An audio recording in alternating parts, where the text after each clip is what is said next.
We confuse happiness with status, and we confuse ourselves as living organisms which are one with this whole universe with something we call our personality.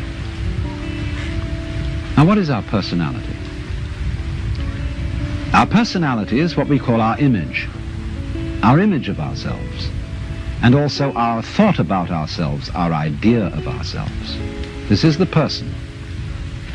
In other words, what people meet and understand, and what I understand as Alan Watts, is a big act which is not really me. Because in the image of Alan Watts, there are not all my unconscious processes, both psychological and physical. The construction of my brain is not contained in the concept Alan Watts, and the concept Alan Watts does not contain the inseparable relationships which I have with all the rest of the universe.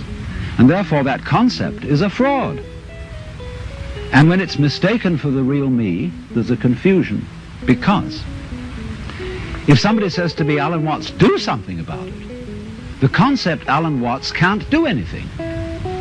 In other words, because it's only a concept, you can't make it lift a weight, just as 3 is a concept, 3 the number. You can't make just plain 3 do anything. So also you can't wrap up parcels with the equator. It's a useful imaginary line, but it can't do anything. But we all feel that this concept of ourselves, which we call our personality or our ego, can do something, because we think it really exists. And I'll tell you why we think it exists.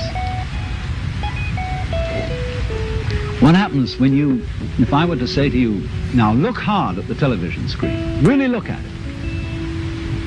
What do you do as distinct from just watching it in the ordinary way when you say, now I really got to see that? What do you do? Notice that you tighten muscles all around here, that you frown a little, you clench your teeth perhaps. Now what has that got to do with seeing anything clearly? It has absolutely nothing to do with it. Same thing when you listen carefully. Now listen, catch everything that's said, or you start tightening up around your ears. That has nothing to do with hearing clearly. Now, from the moment we were little children, when teachers in class screamed at us, pay attention, we go tight in various ways. Either to see or hear more clearly, to concentrate, or to will something which is supposed to be difficult to do. And that constitutes a habitual tension over the whole body that's there almost all the time. And that feeling of unnecessary tension is, as it were, the material sensation upon which we fasten this concept of I.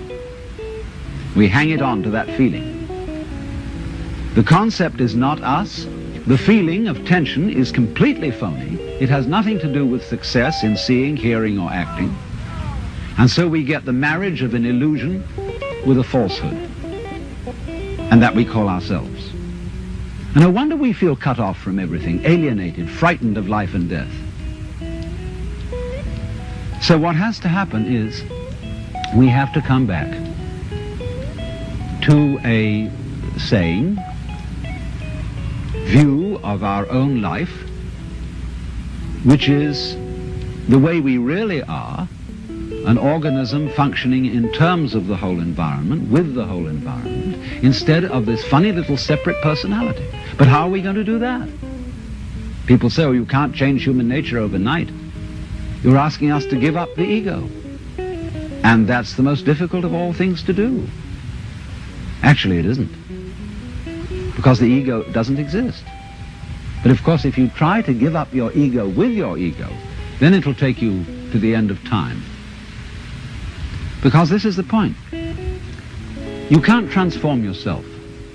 You can't make yourself sane. You can't make yourself loving. You can't make yourself unselfish. And yet it's absolutely necessary that we be that way. It's absolutely necessary. If we are going to hand over the direction of nature to nature, which is what it comes to, it's absolutely necessary that we let go of ourselves, and it can't be done. Not by anything that we call doing it, acting, willing, or even just accepting things. You can't do it. Why? because you don't really exist as that kind of a separate ego or personality. It's just an idea based on a phony feeling.